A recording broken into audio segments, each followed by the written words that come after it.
जी शुक्राना गुरु जी, मेरी प्यारी संगत जी, गुरु जी का अनंतम अनंतम शुक्राना, लख लख बार शुक्राना। संगत जी, आज के प्यारे दर्शन गुरु जी के इस चोले में हो रहे हैं। ऐसा लग रहा है गुरु जी साक्षात बैठ के आज शुक्रवार वाले दिन अपने दर्शन दे रहे हैं और कह रहे हैं कि पुत्र पाठ को शुरू कर, पाठ को इग्नोर करने की गलती मत किया कर, क्योंकि यह तेरी जीवन की सबसे बड़ी गलती में से एक गलती हो सकती है जो तो इस पाठ को इग्नोर कर रहा है, क्योंकि यह पाठ बहुत किस्मत से सुनने को मिलता है। कई लोगों के तो जन्म बीत जाते हैं, कई जन्म बीत जाते हैं, वो शिव पुराण को नहीं सुन पाते, और तुम्हें घर बैठे मैं यह मौका दे रहा हूँ लेकिन तुम फिर भी इग्नोर कर रहे हो। तो तुमसे बड़ा मूर्ख मेरी नज़र में कोई नहीं है। तो क्यों गुरुजी जपते हो, जब तुम्हें गुरुजी की बात की आज्ञा का पालन ही नहीं करना, ना तुम्हें गुरुजी की कोई बात माननी, हर पाठ को तुम इस तरह इग्नोर करते हो जैसे तो ये कोई आजकल का खेल है। ये जन्मों जन्मात्मा की मुक्ति का खेल है, इससे आपको जन्मों तक की मुक्ति मिलेगी। शिव पुराण का पाठ कोई छोटा पाठ नहीं होता। यह पाठ को पाने के लिए लोग सर्वदा यज्ञ करते हैं, तपस्या करते हैं कि शिव पुराण की कथा सुनी जाए, माता पार्वती तक को विनती करते हैं। लेकिन मैं तुम्हें घर बैठे मौका दे रहा हूँ, इसे सुन के मौका मत गवाओ, क्योंकि बहुत ब्लेस पाठ है, बहुत ब्लेस पाठ है। तो एक एक पाठ की पंक्ति, एक एक शब्द इस पाठ का आपके जीवन के लिए बहुत ब्लेस है संगत जी।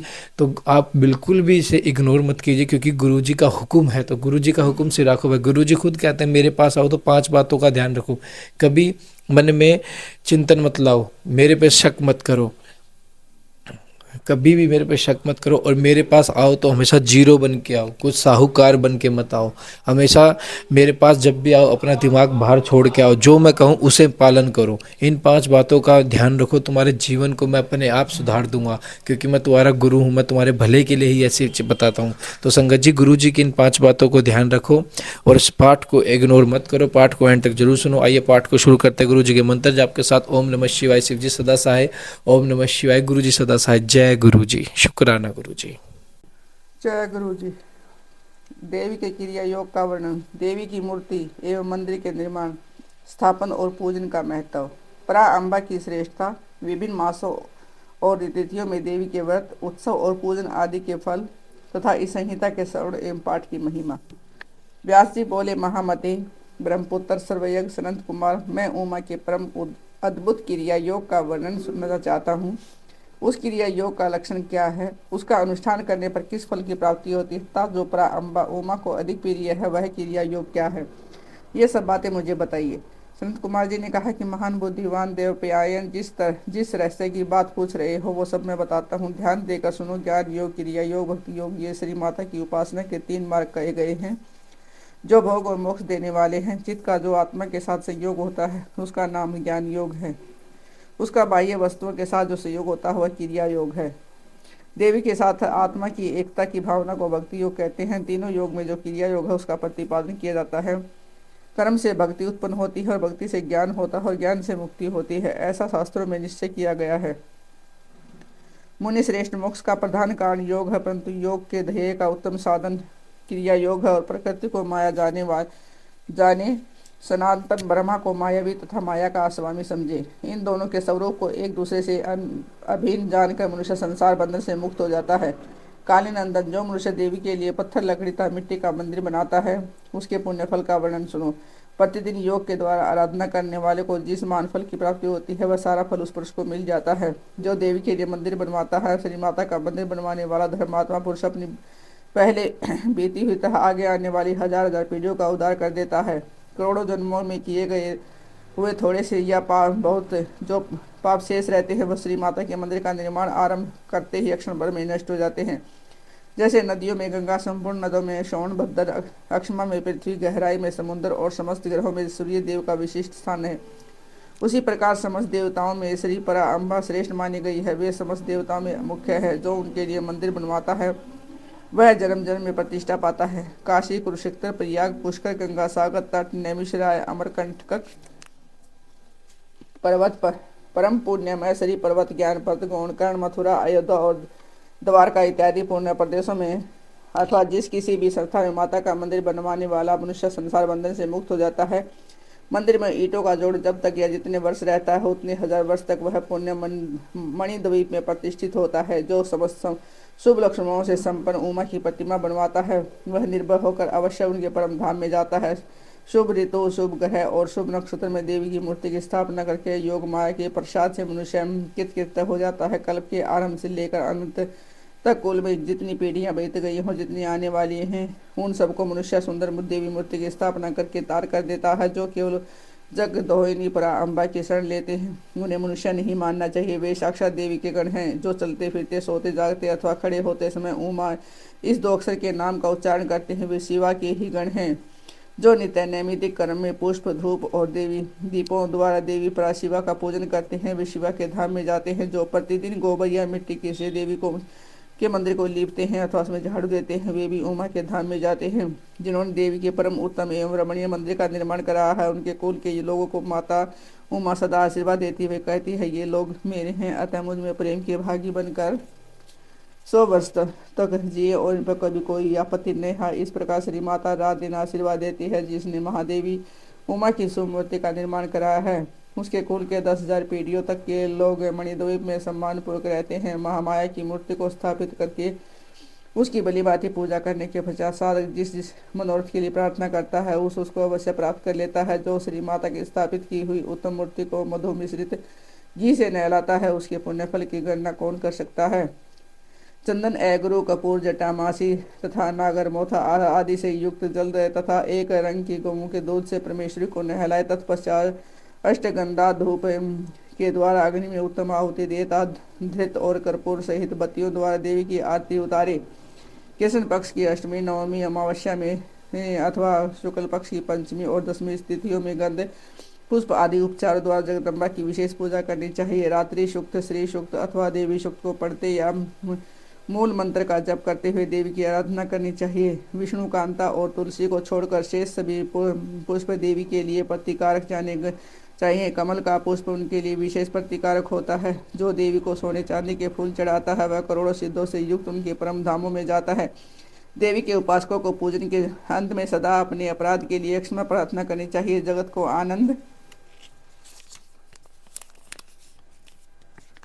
प्रदान करने वाली परमेश्वरी प्रसन्न हो इत्यादि वाक्यों द्वारा स्तुति एवं मंत्र पाठ करता हुआ देवी के भजन में लगा रहने वाला उपासक इसका उपचार इस प्रकार ध्यान करे। देवी सिंह पर सवार, उसके हाथों में अभय एवं वर्त की मुद्राएं हैं, वही भक्तों को अभीष्ट फल प्रदान करने वाली है। इस प्रकार महेश्वरी का ध्यान करके उन्हें नैवेद्य के रूप में नाना प्रकार के पके हुए फल अर्पित करें। जो परमात्मा शुभ शक्ति का निवेद भक्षण करता है, मनुष्य अपने सारे पापों को धोकर निर्मल हो जाता है। चतर शुक्ला तृतीया को भवानी की प्रसन्नता के लिए व्रत करता है, वह जन्म मरण के बंधन से मुक्त हो जाता है, पदम परम पद को पाता है। विद्वान पुरुष इसी तृतीया को दोलो उत्सव करे, इसमें शंकर सहित जगदम्बा उमा की पूजा करे। फूल, कुमकुम, वस्त्र, कपूर, अगरू, चंदन, धूप, दीप, नैवेद्य, पुष्प, हाथ, अन्न, गंध द्वारा विषय से सहित सर्व कल्याणकारी महामाई परमेश्वरी श्री गौरी का पूजन करके उसमें झूले में झुलाए। जो प्रतिवर्ष नियम पूर्वक उस तिथि को देवी का व्रत और दोलो उत्सव करता है, उसे शिवा देवी संपूर्ण अभिष्ट प्रदान पदार्थ देती है। वैशाख मास के शुक्ल पक्ष में जो अभय तृतीया आती है, उसमें आलस्य रहित हो जगदम्बा का व्रत करता है तथा बेला, मालती, चंपा, जपा,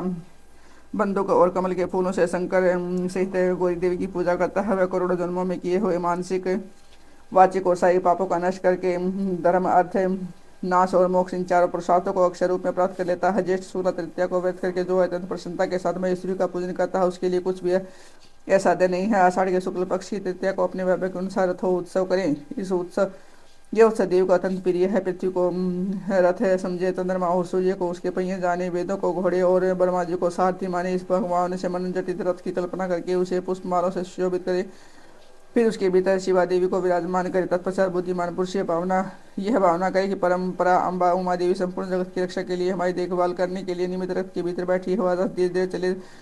तब जय जयकार करते हुए प्रार्थना कर, देवी दीन वत्सले, हम आपकी शरण में आए हैं, आप हमारी रक्षा कीजिए। इन वाक्यों द्वारा देवी को संतुष्ट करें और यात्रा के समय नाना प्रकार के बाजे बजवाएं। ग्रामीण नगर की सीमा के अंत तक रथ को ले जाकर वहां उस रथ पर देवी की पूजा करें और नाना प्रकार के स्त्रोत्रों से उनकी स्तुति करते हैं। फिर उनसे वहां से अपने घर ले आए। तदंतर सैकड़ों बार प्रणाम करके जगदम्बा से प्रार्थना करें। जो विद्वान इस प्रकार देवी का पूजन, व्रत एवं रथोत्सव करता है, वह इस लोक में संपूर्ण भोगों को भोगकर के अंत में देवी को के धाम को जाता है। श्रावण और भाद्र मास की शुक्ला पक्षा तृतीया को जो विधि पूर्वक अम्बा का व्रत और पूजन करता है, वह इस लोक में पुत्र, पौत्र एवं धन आदि से संपन्न होकर सुख भोगता है। अंत में सब लोगों से ऊपर विराजमान उमा लोक में जाता है। अश्विन मास के शुक्ल पक्ष की नवरात्र व्रत करना चाहिए। उसके करने से संपूर्ण कामना सिद्ध हो जाती है, इसमें संशय नहीं है। वह नवरात्र व्रत के प्रभाव का वर्णन करने में चतुरान ब्रह्म पंचन महादेवता शरण कार्तिकेय भी समर्थ नहीं है।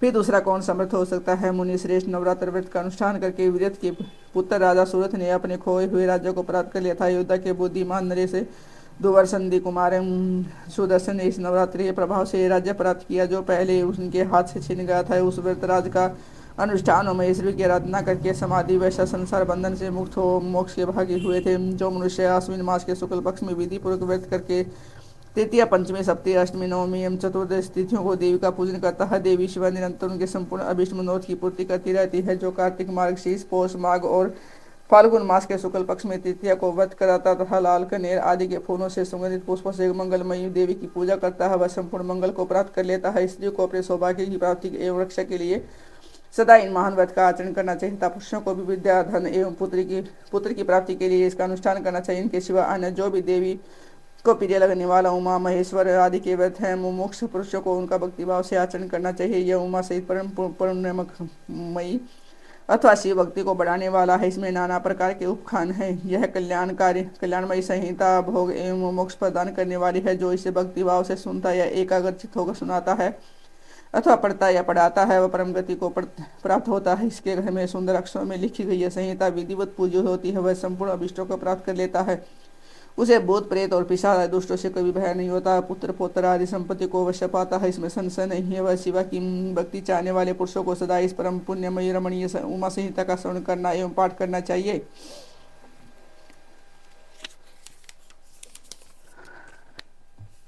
कैलाश संहिता ऋषियों का सूत जी से तावाम देवी का सकंद जी से प्रश्न पर्णवार्थ निरूपण के लिए अनुरोध। ओम नमः शिवाय सांबाय सगणाय सुसुन्वे प्रधान पुरुषेशाय सर्ग स्थित अनंत हेतवे।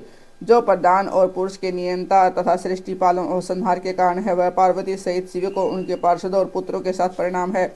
ऋषि बोले सूत जी हमने अनेक आख्यानों से युक्त परम मनोहर उमा सहित सुनी। अब आप शिव तत्व का ज्ञान बढ़ाने वाली कैलाश संहिता का वर्णन कीजिए। व्यास जी ने कहा कि पुत्रों शिव तत्व का प्रतिपादन करने वाली दिव्य कैलाश संहिता का वर्णन करता है। तुम प्रेम पूर्वक सुनी से तुम्हारे प्रति स्नेह होने के कारण ही मैं यह प्रसंग तुम्हें सुना रहा हूँ। इतना कहकर व्यास जी ने काशी में मुनियों के तथा सूत जी के संवाद, व्यास मुनि संवाद, शिव पार्वती संवाद, शिव जी के द्वारा पार्वती के प्रति संन्यास पद्धति, संन्याचार, संन्यास मंडल, संन्यास पद्धति, अन्यास पूजन, वर्ण पूजन, पर्णवार्थ पद्धति आदि प्रसंगों का वर्णन करके पुण्य ऋषिगण तथा सूत जी के मिलन एवं संवाद की अवतारणा करते हुए सूत जी के प्रति ऋषियों के प्रश्न का यो वर्णन किया। सुब्रह्म ऋषि बोले महाभाग सूत जी आप हमारे श्रेष्ठ गुरु हैं, अतः यदि आपका हम पर अनुग्रह हो तो हम आपसे एक प्रश्न पूछते हैं। श्रद्धालु शिष्यों पर आप जैसे गुरुजन सदा स्नेह रखते हैं, इस बात को आपने इस समय हमें प्रत्यक्ष दिखा दिया। मुने विराजो होम के समय पहले आपने जो वामदेव का मत सूचित किया था उसे हमने विस्तार पूर्वक नहीं सुना। अब हम बड़े आदर और श्रद्धा के साथ उसे सुनना चाहते हैं। कृपा संतो आप प्रसन्नता पूर्वक उसका वर्णन करें। यीशु की ये बात सुनकर सूत जी के शरीर में रोमांच हो गया और गुरु जी के भी परम उत्कृष्ट गुरु महादेव जी को, त्रिभुवन जननी महादेवी उमा को तथा गुरु व्यास को भी भक्ति पूर्वक नमस्कार करके मुनियों को आह्लादित करते हुए गंभीर वाणी में इस प्रकार कहा। सूत जी बोले मुनियों तुम्हारा कल्याण हो, तुम सब लोग सदा सुखी रहो। महाभाग महात्माओं तुम भगवान शिव के भगत तथा दृढ़ता पूर्वक व्रत का पालन करने वाले हो, यह निश्चित रूप से जानकर मैं तुम लोगों के समक्ष इस विषय का प्रसन्नता पूर्वक वर्णन करता हूँ। ध्यान देकर सुनो। पूर्व काल के रथंतर कल्प में महामुनि महादेव माता के गर्भ से बाहर निकलते ही शिव तत्व के ज्ञाताओं में सर्वश्रेष्ठ माने जाते हैं। विवेदों, आगमों, पुराणों तथा अन्य सब शास्त्रों के भी तात्विक अंत को जानने वाले हैं। देवता, असुर और मनुष्य आदि जीव के जन्म कर्मों का उन्हें भली भांति ज्ञान था। उनका संपूर्ण अंग भस्म लगाने से उज्ज्वल दिखाई देता है। उनके मस्तक पर जटाओं का समूह शोभा देता है। वे किसी के आश्रित नहीं है, उनके मन में किसी वस्तु की इच्छा भी नहीं है। वे शीत उष्ण आदि द्वंद्वों से परे तथा अहंकार शून्य वे दिगंबर महाज्ञानी महात्मा दूसरे महेश्वर के समान जान पड़ते हैं। उन्हीं के स्वभाव वाले बड़े बड़े मुनि शिष्य होकर उन्हें घेरे रहते हैं। वे अपने चरणों के स्पर्श जनित पुण्य से इस पृथ्वी को पवित्र करते हुए सब और विचरते और अपने चित्त को निरंतर परम धाम स्वरूप परब्रह्म परमात्मा में लगाए रहते हैं। इस तरह घूमते हुए वामदेव जी ने मेरु के दक्षिण शिखर कुमार श्रृंग में प्रसन्नता पूर्वक प्रवेश किया, जहाँ मयूर वाहन शिव कुमार ज्ञान में शक्ति धारण करने वाले समस्त असुरों के नाशक और सर्वदेव वंदित भगवान शकंद रहते थे। उसके साथ उनकी शक्ति भूता गजावली भी थी और वही सकंदसर के नाम से प्रसिद्ध एक सरोवर था जो समुद्र के समान अगाध एवं विशाल दिखाई देता था और उसका जल ठंडा और स्वादिष्ट था। वह सरोवर स्वच्छ अगाध एवं बहुत जलाशी जल राशि से परिपूर्ण था। उसमें संपूर्ण आश्चर्यजनक गुण विद्यमान थे। वह जलाशय सकंद स्वामी के समीप ही थे। महामुनि वामदेव ने शिष्यों के साथ उसमें स्नान करके शिखर पर बैठे हुए मुनि वीरेंद्र सेवित कुमार का दर्शन किया। वे उगते हुए सूर्य के समान तेजस थे। मोर उनका श्रेष्ठ वाहन था। उनकी 4 भुजाएं थी। सभी अंगों से उदारता सूचित होती थी। मुकुट आदि उनकी शोभा बढ़ा रहे थे। रत्नभूत 2 शक्तियां उनकी उपासना करती थी और उन्होंने अपने चारों हाथों में कर्मशा शक्ति कुकुट वर और अभय धारण कर रखे थे। सकन का दर्शन और पूजन करके उन मुनीश्वर ने बड़ी भक्ति से उनका सत्वन आरंभ कर दिया। वामदेव बोले, जो पर्ण की वाच्यार्थ पर्णवार्थ के प्रतिपादा पर्णवाक्षर रूप बीज से युक्त तथा पर्णव रूप है, वह आप स्वामी कार्तिकेय को बारंबार नमस्कार है। वेदांत के अर्थभूत भ्रम ही जिनका स्वरूप है, जो वेदांत का अर्थ करते हैं, वेदांत के अर्थ को जानते हो, नित्य विदित हैं, उन सकंद स्वामी को बार बार नमस्कार है। समस्त प्राणियों की हृदय गुफा में प्रतिष्ठित गुहे को नमस्कार है और जो स्वयं गुहे है, जिनका रूप गुहे है, जो गुहे शास्त्रों की ज्ञाता है, उन स्वामी कार्तिकेय को नमस्कार है। पर वो अब अणु से भी अत्यंत अणु और महान से भी परम महान है। कारण और कार्य अथवा भूत और भविष्य के भी ज्ञाता है। आप परमात्म स्वरूप को नमस्कार है। आप सकंद है और सकंदन ही आपका रूप है। आप सूर्य और अरुण के समान तेजस्वी, पारिजात की माला से सुशोभित मुक्त आदि धारण करने वाले आप सकंद स्वामी को सदा नमस्कार है। आप शिव के शिष्य और पुत्र हैं, शिव देने वाले हैं, शिव को प्रिय हैं और शिवा और शिव के लिए आनंद की निधि है। आपको नमस्कार है। आप गंगा जी के बाल, कृतिकाओं के कुमार, भगवती उमा के पुत्र तथा सरकंडों के वन में शयन करने वाले हैं। आप महान बुद्धिमान देवता को नमस्कार है। षड सरमंत्र आपका शरीर है। आप 6 प्रकार के अर्थ का विधान करने वाले हैं। आपका रूप 6 मार्गों से परे है। आप शरण को बारंबार नमस्कार है। द्वादश आत्मन आपके 12 विशाल नेत्र और 12 उठी हुई भुजाएं हैं। उन भुजाओं में आप 12 आयु धारण करते हैं। आपको नमस्कार है। आप चतुर्भुज रूपधारी, शांत तथा चारों भुजाओं में कर्मशय शक्ति कुकुट वर और अभय धारण करते हैं। आप असुर विदार देव को नमस्कार है। आपका वक्षस्थल गजावली के कूचों में लगे हुए कुमकुम से अंकित है। अपने छोटे भाई गणेश जी की आनंदमयी महिमा सुनकर आप मन ही मन आनंदित होते हैं। और आपको नमस्कार है। ब्रह्मा आदि देवता, मुनि और किन्नर गणों से गाई जाने वाली गाथा विशेष के द्वारा जिनके पवित्र कीर्ति धाम का चिंतन किया जाता है, उन आप सकंद को नमस्कार है। देवताओं के निर्मल किरीट को विभूषित करने वाले पुष्पमालाओं से आपके मनोहर चरणा अरविंदों की पूजा की जाती है। आपको नमस्कार है। जो वामदेव द्वारा वर्णित इस दिव्य सकंद स्तोत्र का पाठ श्रवण करता है, वह परम गति को प्राप्त होता है। यह स्तोत्र बुद्धि को बढ़ाने वाला, शिव भक्ति की बुद्धि वृद्धि करने वाला, आयु आरोग्यता धन की प्राप्ति कराने वाला और सदा संपूर्ण अभीष्ट को देने वाला है। वामदेव ने इस प्रकार देव सेनापति भगवान सकंद की स्तुति करके 3 बार उनकी परिक्रमा की और पृथ्वी पर दंड की भक्ति भांति गिरकर नतमस्तक हो बारंबार साष्टांग प्रणाम और परिक्रमा करने के अनंतर ऐसे विभिन्न भाव से उनके पास खड़े हो गए। वामदेव जी के द्वारा किए गए इस परमार्थ पूर्ण स्तोत्र को सुनकर महेश्वर पुत्र भगवान सकंद बड़े प्रसन्न हुए। उस समय में महासेन वाम जीव से बोले कि देव मुने, मैं तुम्हारी ही दी हुई पूजा स्तुति और भक्ति से तुम पर बहुत प्रसन्न हूँ। तुम्हारा कल्याण हो। आज मैं तुम्हारा कौन सा प्रिय कार्य सिद्ध करूं और तुम योगियों में प्रधान सर्वथा परिपूर्ण निष्पर हो। इस जगत में कोई ऐसी वस्तु नहीं है जिसके लिए तुम जैसे वितराग महर्षि याचना गए, तथा फिर धर्म की रक्षा और संपूर्ण जगत पर अनुग्रह करने के लिए तुम जैसे साधु संत भूतल पर विचरते रहते हैं। ब्रह्मण, यदि इस समय मुझसे कुछ सुनना हो तो कहो, मैं लोक पर अनुग्रह करने के लिए उस विषय का वर्णन करूंगा। सकंद की यह बात सुनकर महामुनि वामदेव ने विनयावनते हो मेघ के समान गंभीर वाणी में कहा। वामदेव बोले, भगवान आप परमेश्वर हैं, अलौकिक और लौकिक सब प्रकार की विभूतियों के दाता हैं, सर्वज्ञ सर्वकर्ता, संपूर्ण शक्तियों को धारण करने वाले और सबके स्वामी हैं। हम साधारण जीव हैं। आप परमेश्वर के समीप बोलने की शक्ति या बात करने की योग्यता हम में नहीं है, तथापि यह आपका अनुग्रह है कि आप मुझसे बात करते हैं। महाप्राज्ञ है, मैं कृतार्थ हूँ, कण मात्र विज्ञान से प्रेरित हो आपके समक्ष अपना प्रश्न रख रहा हूँ। मेरे इस अपराध को आप क्षमा करें। प्रणव सबसे उत्तम मंत्र है, वह साक्षात परमेश्वर का वाचक है। पशुओं के पास को छुड़ाने वाला भगवान पशुपति ही उसके वाचार्थ है। ओमिति सर्वम, ओंकार ही यह प्रत्यक्ष दिखने वाला समस्त जगत है। यह सनातन श्रुति का कथन है। ओमिति ब्रह्म अर्थात ओम यह ब्रह्म है, एवं सर्वम होते के ब्रह्म यह सब का सब ब्रह्म ही है इत्यादि बातें भी श्रुतियों द्वारा कही गई हैं। इस प्रकार मैंने समष्टि तथा व्यष्टि भाव से परमार्थ का श्रवण किया। तात्पर्य यह है कि समष्टि और व्यष्टि सभी पदार्थ पर्णों के ही अर्थ हैं, पर्णों के द्वारा सबका प्रतिपादन होता है। यह बात मैंने सुन रखी है महाशय, मुझे कभी आप जैसा गुरु नहीं मिला, अतः कृपा करके आप पर्णों के अर्थ का प्रतिपादन कीजिए। उपदेश की विधि से तथा सदाचार परंपरा को ध्यान में रखकर आप हमें प्रणवार्थ का उपदेश दें। मुनि के अनुसार पूछने पर सकंद ने प्रणव स्वरूप 38 श्रेष्ठ कलाओं द्वारा